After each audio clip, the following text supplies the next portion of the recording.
You're listening to Learning Leader Spotlight, interviews with corporate L&D leaders. On each episode, we sit down with key industry experts to discover more about what's happening in the world of learning and development, from current trends and insights to the most valuable lessons learned along the way. Join us for a fresh perspective on all things training and the best direction forward. Here's your host, Leanne Langford. Hi, welcome to Learning Leader Spotlight, the podcast where we interview learning leaders of today to help the learning leaders of tomorrow. My name is Leanne Langford. I'm your host of the podcast. I'm also the president of Training Pros. Training Pros is a L&D contract staffing company. We like to say, Training Pros, when you have more projects than people, let us find you the right consultant to start your project with confidence. I am extremely pleased today to have as my guest, and please correct me if I'm wrong, Rama Iyer. You got it, Rama Iyer. That's right. You got it. Yeah, she is the Senior Director of Corporate Leadership Development at Spectrum. Welcome, Rama. Hi, Leanne. I'm so glad to be here. I am so happy to have you. So can you share with our audience a 60-second overview of your background and what you do? Yeah, sure. So I started off as an economics graduate. I have a master's in economics. I thought that's what I was going to do for a living. But guess what? I did go ahead, do an MBA, and I focused on HR. And really, my career has spanned 6 industries, 3 continents, both HR business partnering experience for almost 20 years, and now 2 centers of excellence. So that's where I am now as a leadership development professional. And in my current role, my organization along with the business unit L&D team, so we partner with them. What we try and do is focus on bringing direction, content, tools for leaders at Charter to lead in the Charter way. So we have a framework, and we expect our leaders to be completely equipped to lead in that way. And we truly, truly believe that great leadership has such strong and vast impact that it's actually a competitive advantage. So that's the work we do. That was a really interesting answer. I'm curious, so I think my audience is, could you tell us how you made the path from economics over to HR and leadership development? What attracted you? Yeah, so when I was doing my undergrad, I had started exploring career options in business, following an MBA. And what really intrigued me about HR was, even though just like all the other specialties like finance, marketing, technology, there's a lot to learn. But in the essence of it, people are different. There are no set formulae to deal with people. So yes, you can gather a lot of knowledge, but doing well as an HR professional and being able to coach business leaders in their stead to do well just requires judgment. And there's no way to gain that judgment other than by jumping in, learning through experience, having the courage to fail fast, fail forward, and just doing it. So to me, that was the most attractive part of HR, is that it's just constant learning. And in my HR business partner experience, the one thing that came up very, very strongly to me as an insight was just the big and significant impact that leaders make, not only to business outcomes, but to people's lives. It's an outsized impact. So a great leader can not only ensure business success, but 2, 3, 4 levels down, by building the right culture, by coaching their teams the right way, leaders just impact people's lives and wellness. And there was that really is what made me move into leadership development as one of my stops in my career journey. I definitely wanted to get deeper into the space and really understand and contribute to it. That's a great story. I'm glad that you were drawn to it because of the way you can contribute to not only the company, but to people's lives. That's one of the beautiful things about our field is that it's all a bunch of people who want to help. Um, Well said. Well said. you've been in the field quite a while. What are the biggest changes you've seen in the last 5 years? Um, can I expand that time frame to maybe How much? the last 10 to 15 years? Okay. Because the changes have been so quick and so many, right? So the environment which has impacted changes in HR has also been morphing like nobody's business. So if you think of geopolitics or economics and just how information travels, technological change, and just the pace of change, or even COVID, which taught us to expect the unexpected, we're all dealing with um, a completely different level, pace of change and ambiguity. And HR has had to evolve in that. And to me, there were three key changes that I have personally experienced over my career that I've seen. The very first being how integral HR strategy is to business strategy. I was schooled way early in my career in a methodology where business strategy would come first, it would get decided, and then HR strategy would get aligned. It could be a fast follower, but it was a follower nevertheless. It would get aligned to business strategy. No longer, we don't have an opportunity for that lag. HR strategy has to be front and center, and it has to be a very important strand of business strategy. So there is no space for that lag anymore. If your people are your biggest and most productive asset, which I truly believe they are for any organization, then these two have to be completely enmeshed. So I've seen that happen in my career, and especially over the last 15 years. As a corollary to that, because now you're talking HR strategy, you're talking about ROI on HR initiatives. The way we use data, what data is collected, and how we define the impact or ROI of HR initiatives has changed. So don't get me wrong, traditional metrics like does an initiative impact retention? Does it give us some cost savings? They're all important and they've not gone anywhere. But we have had to expand our thinking of what kind of data we need. And technology has helped us do that. I'm going to articulate this with an example around employee listening. Even 15 years back, most of us thought of employee listening as a once in a year employee satisfaction survey. And look at where we are today. As a matter of fact, I remember Lina Nair, who used to be the Unilever HR leader at the time she shared this. I was reading in an article how she talked about having a screen in her office where real time she was seeing employee sentiment change. And really all of these kind of data that are at our fingertips now, the way we are able to analyze them, help us make decisions faster and help us articulate the impact and ROI of HR initiatives in a very different language than we used to be able to. That's the second big change. And the third one is really HR's role as a coach. So think about what our leaders who we coach are navigating. They're navigating a world full of uncertainties, employee activism, customer activism.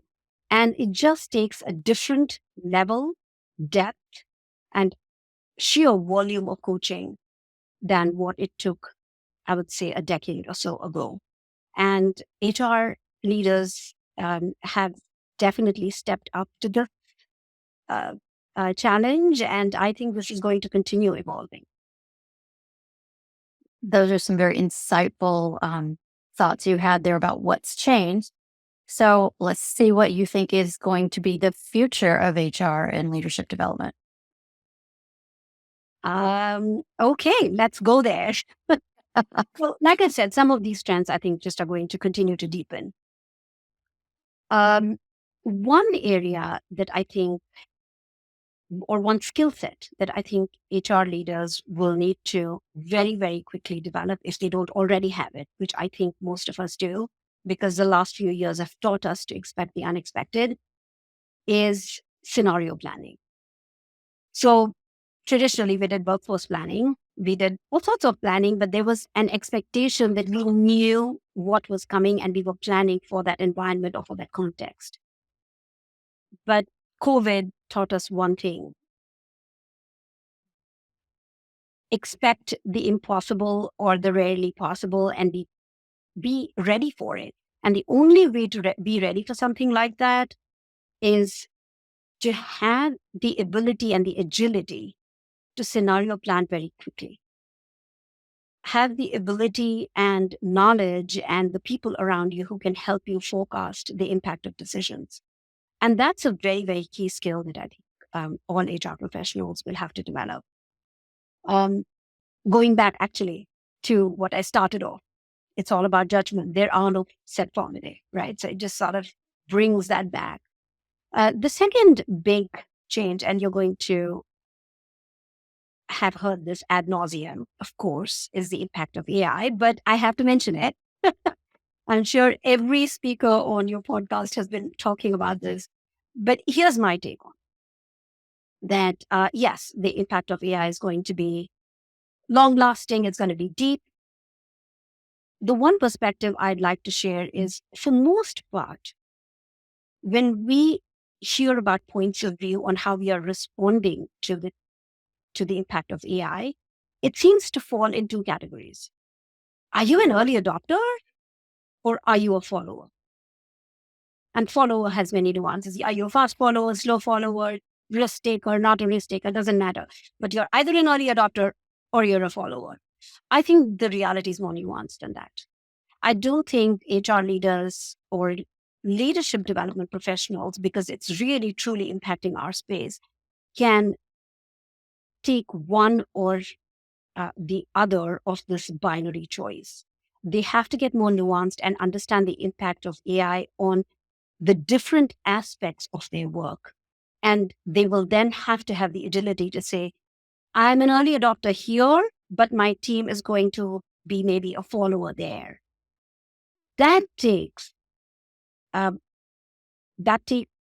just the skill set or the agility to make fast decisions, but also it means that we have to take the time to understand and study the impact, make the time to observe and make sure we have our ear to the ground, because someone else may be trying it. And how are we making sure we know what that looked like?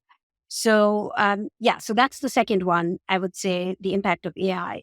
The third area, I think, which is going to really, really be important is, how are we helping teams come together and become really cohesive and effective? Of course, there's a lot of work that has been done on teams' effectiveness. It's not a new area, but I think it's an underestimated area, especially for the future. The very first being, we talked about how our leaders are leading in a very ambiguous and fast-changing environment. Traditionally, it was enough if let's take a leadership team, right? Every functional leader largely worked in their swim lanes and did a fair bit of coordination. And the COO or the CEO would sort of bring it all together and provide direction. That's not enough anymore, because our environment has become so complex that we are in each other's swim lanes. And how do you understand enough about each other's functions so that you are collaborating effectively without losing focus on your own swim lane? That is a space where I think leaders are going to require a lot of help. And we should be really paying a lot of attention there, because individuals or groups of individuals don't produce business outcomes. Cohesive teams do. And the same thing, I think, applies at an individual level. With remote working, with hybrid working, the way people connected with each other and the way teams formed, shaped, and became cohesive just needs a different level of thinking, because we don't do that anymore. For most of us, we come into the office, we meet our colleagues, but for a large part of the day, just like I'm doing right now, we're looking into a screen. So how do we build cohesion and connectivity? We have to start thinking differently about this. So those were my three. I find the discussion about creating the connection and creating the cohesiveness very interesting because so I've been working virtually for decades. So our company's been virtual 27 years. And finding ways to become a cohesive team, we've had to be very creative because over time, we're now spread all over the United States. We're not just in the original location. And to get together is very expensive. And how do you do that? How do you get some kind of connection with these people that you work with day in and day out when you're just looking at them on a screen? Or in most cases now, because we have screen fatigue, we're not putting our faces up on screen as much anymore. You nailed it. You said it. Dispersed teams adds that one more layer of complexity, right? And by 4 o'clock, maybe for the last meeting, everyone's begging off the screen and now everyone's just on speaker. I beg off the screen pretty often because I have to have a light on shining in my face and it exhausts my eyes. I hear you. I think it's a big thing for us to try to figure out as both in HR and in learning is how do we help form that connection that needs to happen at work in order to create the team atmosphere that needs to happen. Let's shift gears a little bit. So can you tell us about your most influential professional mentor? This was a really, really difficult question you lobbed my way. I don't think I can name one mentor. But here are my couple of insights about mentoring in general and mentors and who have played a big role in my life. While I'm a true believer, my team offers this a tool and this opportunity to a lot of our employees. I'm a true believer in formal mentoring programs. I do think that we almost owe it to ourselves and our development to organically always be looking for finding mentors and asking for help because they just play such an outsized role in shaping our careers, especially if you get those mentors like I did, and I was fortunate to get, who have been brutally honest with me at every step of the way and who have never shied away from giving me great advice, even if that wasn't what I wanted to hear at that point.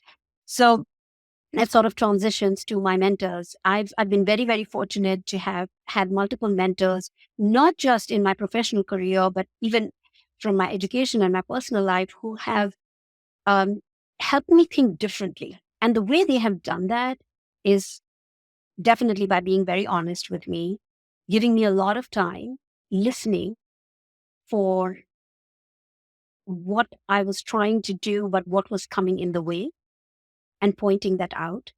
As a matter of fact, I would not be here in this leadership development role if it wasn't for a mentor or two who suggested that there is a time in your career to grow from a level perspective, and then there is a time when you can actually just grow yourself personally and professionally by moving laterally, which is what I've done. I was on an HR business partner career path, and I took a step deliberately to move into org effectiveness, to move into leadership development, every time taking a risk, but they have paid off like nothing else. They were hard to make, but today when I look back, I wouldn't be as rich as a human being if I had not made those changes. So that's my 2 cents on mentors and mentoring, and I hope your listeners find it useful. Oh, thank you. Mentoring and mentorship is very dear to my heart because I do feel it's one of the best ways to grow in your career and grow as a person. That's why I always want to ask that question. You're in a great position being in both HR and in leadership development to give us some insights about what are the hardest skills right now to hire for? Yeah, an excellent question. So most skills, right? Most skills can be taught, they can be developed. You learn through experience, you learn by going to school. It's easy. I think the one skill that I hold myself accountable to, and I think is a constant learning for anybody. And one of the most important skill sets, I would say, is the ability to think like a business person, like a business operator holistically, and yet be true to your specialization. So what do I mean by that? We all have our swim lane. We all have our goals, leadership development goals, HR goals, initiatives. However, at the end of the day, we are all here to drive positive business outcomes and do the right thing by our stakeholders. And there are multiple stakeholders, right? We have our co-workers, peers, employees, customers, our, the board, the operating committee, the leaders, and then, of course, our shareholders. So it's easy to lose sight of that and become really myopic and focus on your project. What did your team do? And sometimes losing sight of that big picture means we are driving outcomes that are suboptimal.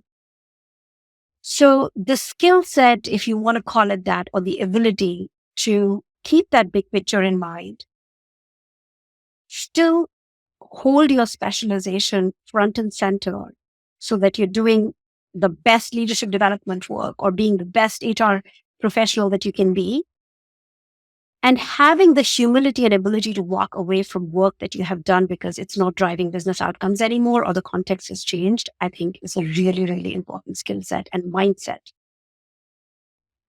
And it takes a lot of work. But the good news is, as long as you're willing to listen, keep your knowledge up, know what's happening in the business, and are able to take that step back and able to explain to, sometimes it's hard, but you have to explain to your team why you're walking away from something, but you can do that. I think it's the most invaluable skill set that I look for in people. Just being able to hold the big picture and yet being true to the work that you're doing. That's a tall order, and I'm so happy to hear that you are able to find great people who can do that. So it's hard to do, but you have a lot of resources to build that kind of mindset and way of working and hold yourself accountable to it. That's a great insight, and I'm sure listeners really are going to get a lot out of that. Shift gears again. Where do you get your industry news and information?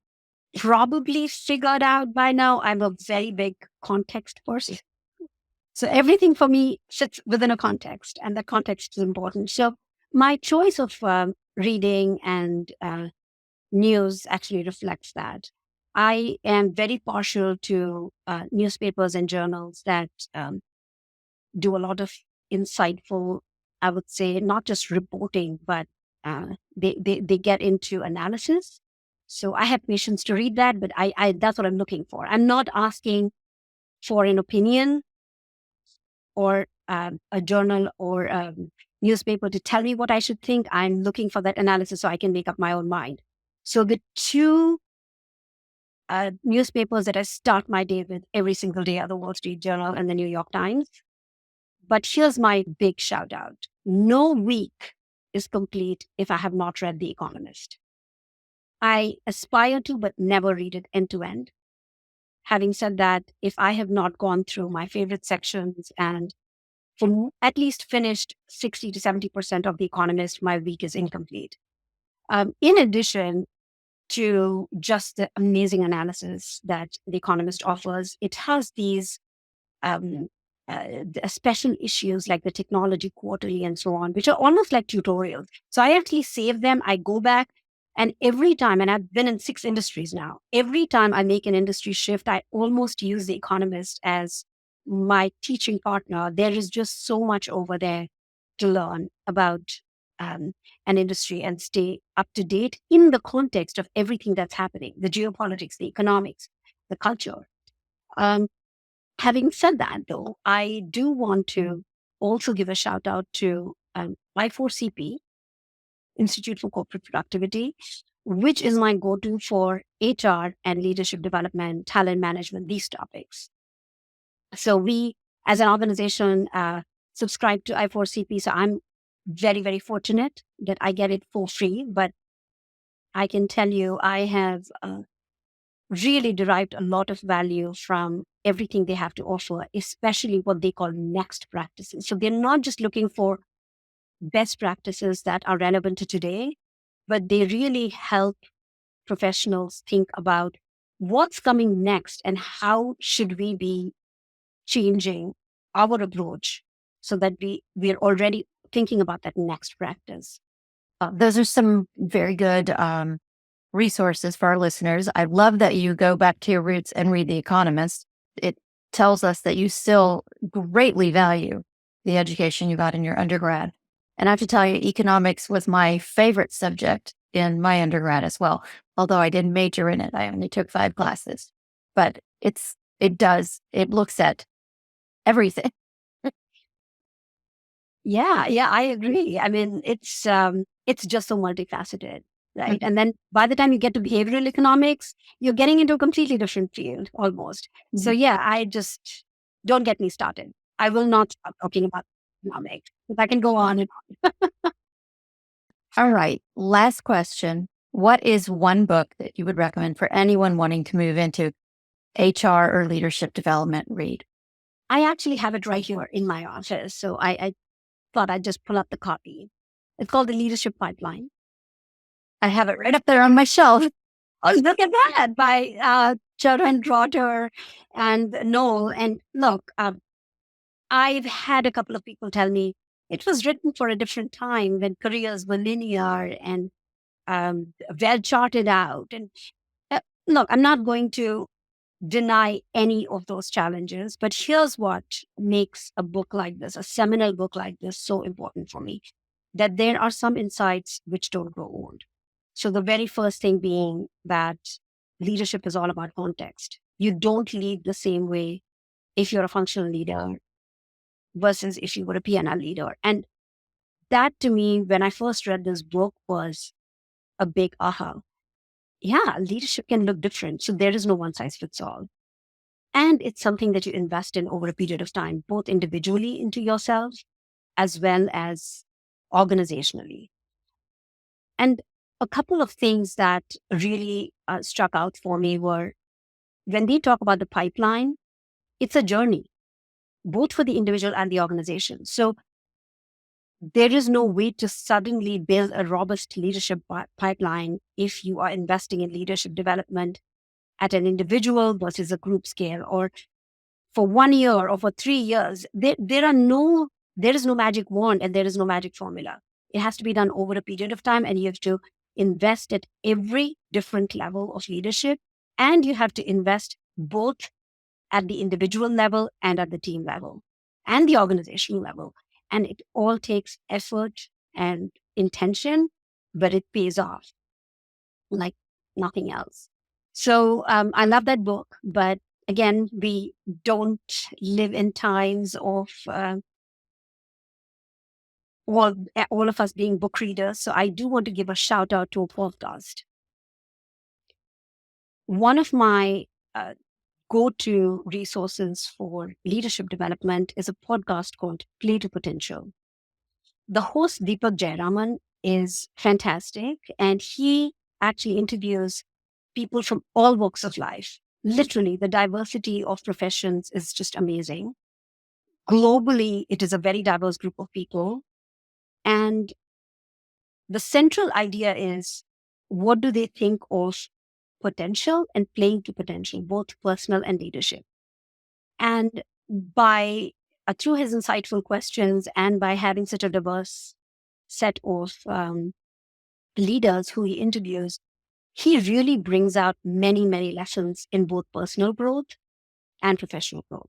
So if anyone is looking for a really insightful podcast, I would absolutely recommend Play to Potential. Thank you for that. So since I've already read Leadership Pipeline cover to cover, it was for a program I was on a team to build, based on Leadership Pipeline. I definitely will add that to my podcast list. I listen to a podcast at least once a day. It's a great, like you said, it's a great way to stay up to date, get new information, expand your ideas, just to listen to new podcasts every day. So I'll try that one out as well. Great. So you have been a fabulous guest. I am so happy we invited you onto the show. I've gained a lot of insights, and I hope our listeners have too. But that does it for this week's episode of Learning Leader Spotlight. I hope everyone enjoyed it as much as I did, and I hope you tune in next week for our next episode. And thank you again, Rama. I wanted to give you a parting gift. We're going to plant 5 trees in your name as a thank you to you. Oh, thank you. That is so sweet. That's so thoughtful. That's amazing. I'm glad you like it. It's our charity here at Training Pros. So we're going to be planting 5 trees in the Monarch Restoration Project to plant trees that monarchs can nest in along their pathway. So, and I'll send you a certificate about that. Thank you. So here's to some more beautiful butterflies in the world. And thank you, Leanne. This was great. Your questions, as tough as they were, really did made me think a lot. So I appreciate it. Okay. Well, thank you so much. And join us next week on the next Learning Leader Spotlight. Thanks for joining us for the latest episode of Learning Leader Spotlight, interviews with corporate L&D leaders. You'll find links in the show notes to any resources mentioned on today's show. If you're enjoying our podcast, please subscribe so you never miss an episode, and leave us a 5-star review.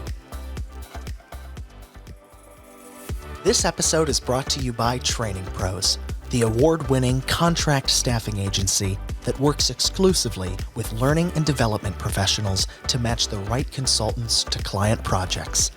If you're in corporate L&D and have more projects than people, let the industry practitioners at Training Pros provide you with the right L&D consultant to start your project with confidence. Find out how we make finding quality consultants easy by scheduling a consultation at www.trainingpros.com.